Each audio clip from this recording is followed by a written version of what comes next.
Warframe Devstream 195 ended not too long ago, and I'm here to show you guys exactly what was talked about in the Devstream. And trust me guys, it is all absolute peak. But let's get right into it. Now, first things first, there will be a return of the Belly of the Beast event on May the 4th. And, it's an event that last occurred February 6th to March the 3rd, where you can get a bunch of rewards such as, ephemeras, customization pieces, things like that, alongside arcanes and a few other things. But this time they're going to be adding archon shards to the mix, so you can also earn those from the event when it comes back. They also talked about the TennoCon 2026 digital pack with the Hunhowless ephemera and a new emote that's going to cost real money. So if you're interested in that, there you go. They also talked about a new Sidana, which absolutely looks awesome. I just love this. I talked to the homie Shadow. He's in some of the videos, I talked to him about it. This is what I was talking about, Shadow. This is a peak Sidana that I'm willing to spend real life money on just to get, because I think it looks awesome. But yeah, enough of that. We're on to the next thing, which is pretty awesome. Mesa Heirloom. Last time we saw this, it was literally concept art. We're seeing it in game, and they made some changes based off of feedback, suggestions.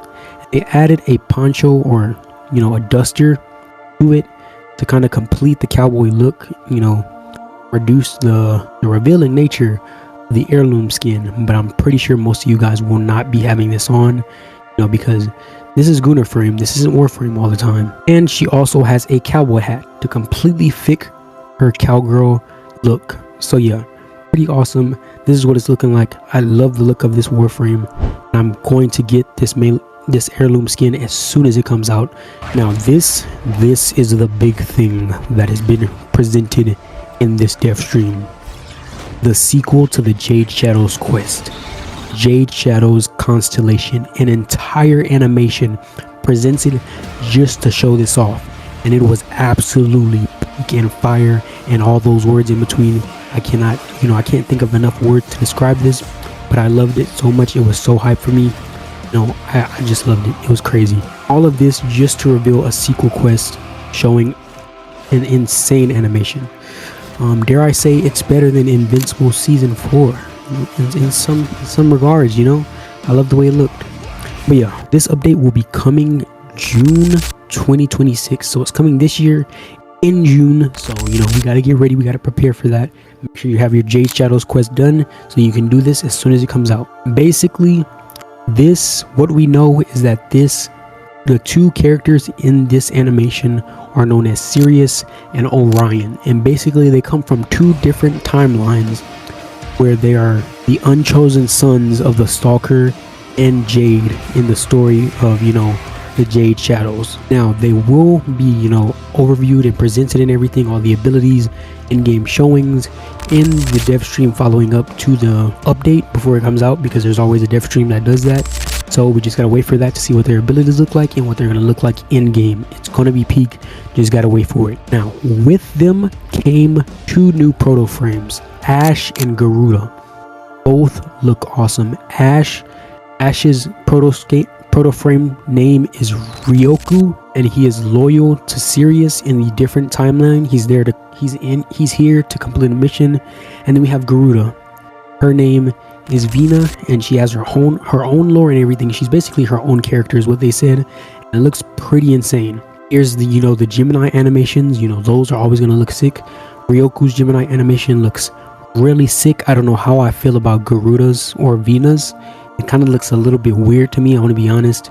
Yeah, they both look sick nonetheless. I'm really excited to get the Ryoku Ash Protoframe, because holy, that is just peak. Also, I do feel like freaking Vina looks a little bit like Loba from Apex Legends. I don't know if it's just me, but I'm kind of getting that feeling just a little bit. Now, with the completion of the Jade Shadows, sequel, Jade Shadows Constellations, there's going to come a new planet in the Rojak mission. There's going to be an entirely new planet known as Uranus Proxima. It is going to come with 3 different missions. Basically, we have a central hub, and then we have 2 different ships that both tie into the certain Protoframes. So this top one up here ties into Garuda, and the bottom one ties into Ash, or I mean the top one ties into Vina, bottom one ties into Ryoku. Whole new mission thing, the Jade Shadows constellation. It is going to be absolutely epic.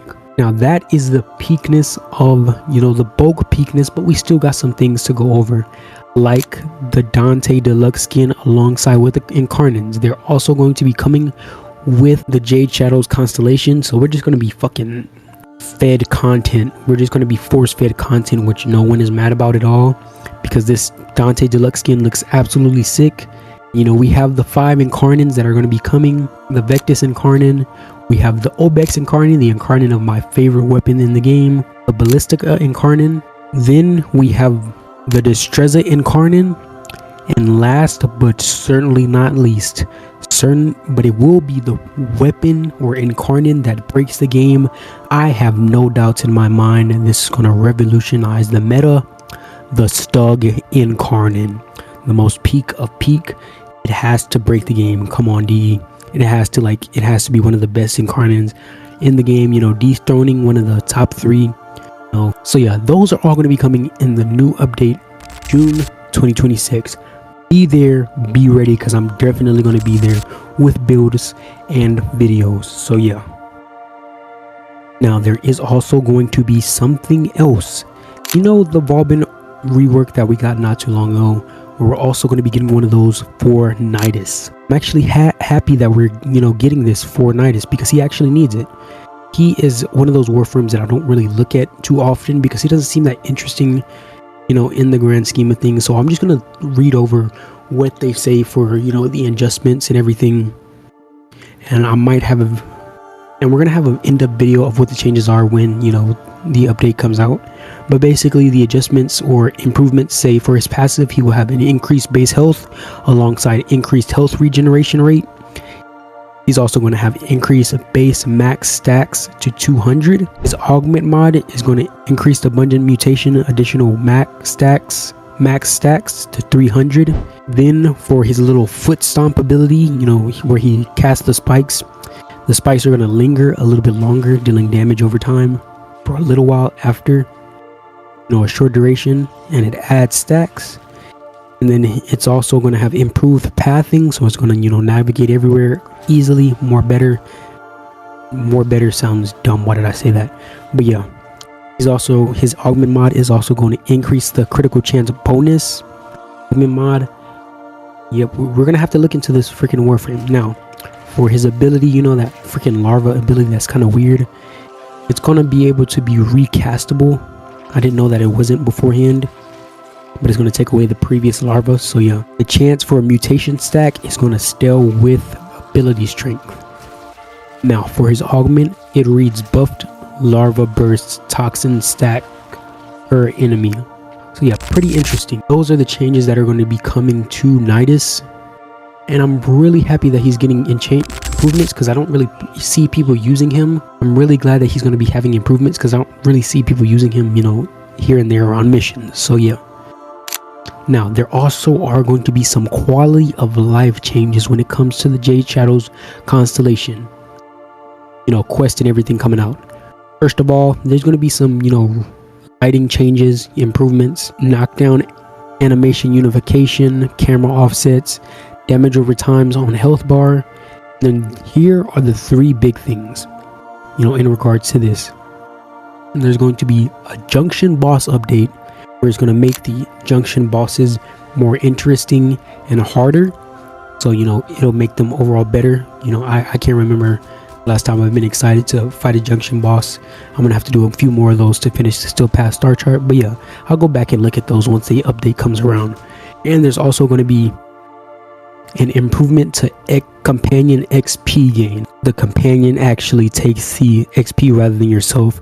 So yeah, now it's going to be shared XP rather than them just stealing it if they kill something while you're killing it as well. And as far as the arcanes go, it is said that there are going to be 2 Warframe arcanes, 1 primary arcane and 1 secondary arcane. So that's interesting. So yeah, and there's also a little fix coming to Ash's 4th ability. So apparently there was something wrong with it. I don't use Ash that much, but yeah, if you've been having problems with that, it's likely to be fixed.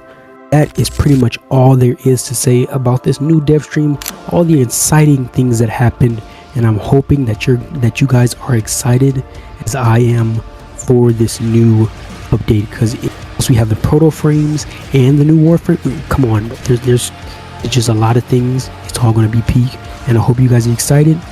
And you know, if you are excited, yeah, like and subscribe. That's all I gotta say.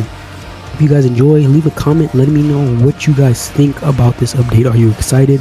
You know, are you expecting to see something? Do you want like something different to happen? I don't know. Let me know what you guys think in the comments. Like and subscribe, and I'll see you guys in the next video, which should be pretty interesting.